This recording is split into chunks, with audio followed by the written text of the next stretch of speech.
Hi, it's Steve and Caleb from Brownells, and in today's reloading segment, we want to talk about case trimming, and that can be very important depending on the kind of loading you're doing. Yeah, it certainly can, Steve. And some people may be saying, why on God's green earth do I need to trim my cases? And this, let's be clear here. This, if you're buying like new brass for reloading, this isn't something typically you would need to do. But if you're picking up stuff off the ground and sizing different stuff, this is definitely something you'll have to do eventually. Maybe even the first time, depending on what you pick up. Sure, sure. So what happens, in order to understand kind of why we need to trim cases, we need to kind of understand what happens when we size them and whenever the case is fired. So brass, as you know, cases are made from brass because of their expanding quality. And over time, as you shoot them and then size them, they tend to stretch out a little bit. And how much they stretch depends on a number of factors, the size of your chamber, different sizing dies and things like that. But long story short, you do need to trim them eventually. And when we say trim, we're talking about the necks here. And whenever I was talking about that stretching, this neck will actually stretch out a little bit. And whenever it gets too long, it'll start causing issues in your chamber and things like that. So the simple solution is to just simply cut it back. Right. And speaking of issues, it can cause two big issues. One is your crimp. The amount of crimp is affected by how long the case is. So if your case starts to grow, that crimp is going to go in more, and you're not going to have the same neck tension from one round to the next, and that can affect accuracy. The other thing is if you have a tight chamber and that brass starts to grow and crowd into the lead, which is ahead of the portion cut for the neck, it can raise pressures because it can't expand enough to let the bullet go out without squeezing through. Yep, so there's two very big issues there. Now let's get into the part of what can we do about it, Steve? What do we got? Well, since the segment is called Trimming Brass, I think you could trim it. Yeah, so let's go ahead and trim it. Let's talk about a few options for trimming it.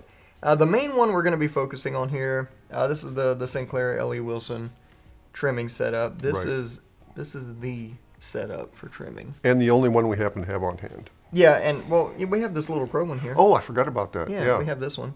And there's other companies that make some similar to this one. I think it's a Lyman. Right. I have a Lyman Universal. Yep, they use different like collets and stuff to hold the cases, and that's where the big differences in them comes in. It's kind of how they secure the case. Right, but Hornady makes one, RCBS makes one, Forster makes one. There are no end to case trimmers out there available. Lee makes them. Lee makes even little hand trimmers if you want to really go inexpensive and just do a few cases. Yeah, so if you're a fanboy for a particular brand, don't worry. They probably make something for you. Right. But I mentioned this little crow one here because this one's actually pretty neat. And this one you hook into a drill press or a hand drill or whatever, and it has a bearing in here. So you'd literally just put your case in and cut it. And this is already set up for your trim 2 length. It has it head spaces on the shoulder, so to speak. So the distance between the shoulder and the top of the neck is already set for you. Yep, and if you wanted to adjust it, you can mess with these set screws here to change the length of that. But honestly, you can just kind of set it and forget it. You really don't need to. But yeah, these are super fast and super convenient. Right. All you need is a cheap drill press. Yeah, to make it easy. If you're doing like bulk stuff, like especially if you're converting 223 to 300 blackout, these are super fast for trimming those because you have to trim those regardless. But let's just kind of jump into it here, Steve. But before we jump, the most important tool is your measuring tool. The measuring tool. Because otherwise, how do you know what you're doing when you trim? Exactly. Yeah. So you don't know what to go to because you don't know what you're starting with. Right. So it's a whole thing. Yeah, and your manual will tell you what the trim length is for the particular cartridge you're loading. Yep, that was going to be my next question. How the heck do you find out what you need to go to? Right. Let's say you don't have a good example of one before. So yeah, your reloading manuals, the worldwide interwebs, all that stuff, it's there. There's plenty of information out there. Right, especially for 308, which we're trimming today. Yeah, and if you got this far in the reloading process, chances are you already have a reloading manual. So just open it up.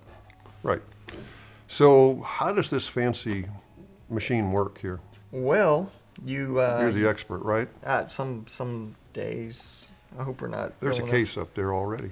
There's a hey, just Yeah, you on put it display. You put it there just in case. Oh, yeah. You see that? Oh, yeah. Just in case. Yeah. So you have this fancy tool here. Now these are made. These are the case holders, and these are made for whatever caliber you're working with here. So you Right. can get them for whichever, and they are made to securely fit the case. So you just put it in there, and you have this little Deburring block here, and you just give it a tap to seat it. Then you put it in the tool, set it in there, throw the old fan I over. do it the other direction. We'll throw it over the You want it to other go back direction. against what you're butting up against. Yeah, he called me the expert. I think we know who the expert is here. All right, and then so since we know the length of the case, and then thanks to our manual, we know what to dial it into. Right. So we can push the trimmer flush against the case, and then let's say, for example, or let me back this off, and then I'll go this way. It'll make that squeaking sound. It doesn't squeak that way for anybody but you. Hey. I don't know why. Listen, there's a lot we can get into on that, but we'll leave that where it is. So we can actually kind of zero it out there, right? So that's your case. That's it's just touching the cutter. So now we already know our case length. We know what we need to go to. So you can back off your cutter, and then with math, right? So Right. this is a 308, so the trim 2 is 2 inches and 5 thousandths, and the Right. maximum length is 2 inches and 15 thousandths. And this one was at 208, I believe, when we measured it. 208, so 5 minus 8 is usually 3. 8 minus 5 is 3. Yeah, but whichever. Numbers are what they are. So you just go 3 thousandths more. So we'll Perfect. go 1, 2, 3. It's like reading a micrometer. It's almost the exact. It is the exact same. All right. So then you just push your cutter in, and then you're gonna want to make sure you're turning it in the cutting direction. Which would After be you do your shark fin. after. Hey, listen, this guy's he's all over it here. All right. Squeak it on there. Now it's squeaked on there, so we just turn and cut. And he's turning backwards because the machine is facing you as you would use it. Right. That's why the numbers are all over here and everything else. Yep, so we have it set up for your viewing pleasure. All right, and then it'll stop cutting whenever you reach the depth because it literally can't go any further. Right. And then we just back off. Now, there's another advantage to this Sinclair trimmer. It's an L.E. Wilson Sinclair trimmer. This holder holds the case concentric. So, some of the trimmers hold it back by the rim, and then you have a piloted cutter, but they still have some wobble in them. This doesn't wobble. The case is perfectly still and perfectly concentric with the bore, so to speak, when you trim it. So if you're shooting long range, this is something you should really consider. Yeah, this is one of the better ones for that reason. Right. All right, we'll squeak that on off of there, pull it out, and then now our case is stuck in the tool, Steve. That's right. What do we do? So we're going to go back to this block here and just give it a... And if you notice, I also got brass shavings everywhere. Right. So Actually, this little indentation here is to catch brass shavings. You tap the cartridge down there at the mouth. all right, well look at 'Cause all that. Yeah. I can save all my brass shavings and make a sword or That's all that 3 thousandths gives you, basically. yeah. So it's just a little bit, and there it is. Yeah. But now we have this really sharp edge. Oh, man, what do you do? We got to do something. It's going to shave bullets. It'll shave your jacket right off. Yeah. So we need to put a chamfer on that, Yes, I agree. and there are tools for that, are there? There are tools. Yeah. Plenty of tools. All right, so we have a tool here, and it is shaped this way, not because it is a ICBM, but because it'll shave both sides. It'll do the Yeah. inside and Inside outside. and outside. All right, so you can start whichever one you want to go with first here. We'll just do the inside, Yeah. and just make sure you turn it in the right direction, and it doesn't take much. You're just breaking the edge is all. Yep, and You just want to take that right angle off so it doesn't scrape the copper off your bullet. we just stuck it in there, turned it towards the cutting edge, and that was it. Yeah.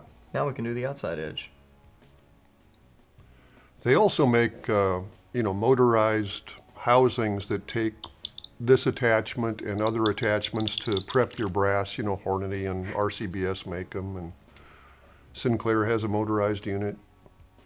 So if you got a bunch of them to do, you can set up an assembly line, so to speak. Oh yeah, those little case prep stations. Yeah. Those are Yeah. cool. Yeah. So that's it. This Cool. one's trimmed and set up. It's ready to be primed, charged, and bullet seated. Yeah. And these bushings, these case bushings, are available for fired and unfired cases. The unfired being smaller. Right. So typically, if you're full length sizing all your brass, you can just use the unfired one, Right. and they should fit in there. But as many precision shooters do, they don't size the whole body every time, and then you'd want the slightly larger bushing, at least after the initial firing. Right. So that's why there's two different ones for that. Yeah. And all right, so that's pretty much all there is to it. It's relatively straightforward. Well, does everybody need to trim brass, though? Well, I mean, it depends on a number of things. Like if you're buying brand new brass, probably not. If you're Right. picking up that brass off the ground, maybe you'll need to trim it on the first go. Maybe you'll need to trim it on the third or fourth. What about pistol shooters? I don't know, Steve. You're the big pistol shooter. You tell me. Okay, if you're shooting 45 ACP, don't bother. You'll have a time finding a case that's long enough to get to trim length usually. They don't seem to grow, and they don't seem to start out very long.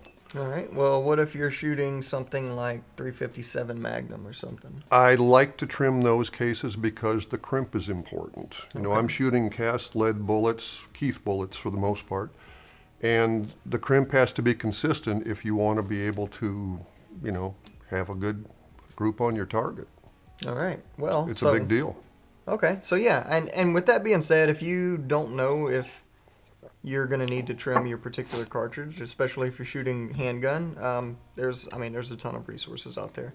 Just get on the interwebs and see what Right. there's a lot of really knowledgeable people on the reloading forums. There's a lot of not so knowledgeable people who are trying to be knowledgeable on the reloading forums as well. So you got to be careful what you're reading. As with same thing with YouTube videos. Sure. There's somebody that's doing this video that's doing it way better than us, and you're not gonna want to listen to us anymore. I'm kidding. Please don't. That was a joke. Anyway, before I say anything else more dumb than the last, Steve, why don't we go ahead and shut it down? All right, we'll shut it down. If you have any questions or comments about trimming brass, I suggest you contact Caleb as soon as possible, and he will help you out, especially with that trimmer. Yeah, listen. If you have a squeaky trimmer and you want to know how to make it stop squeaking, give me a call if you figure it out.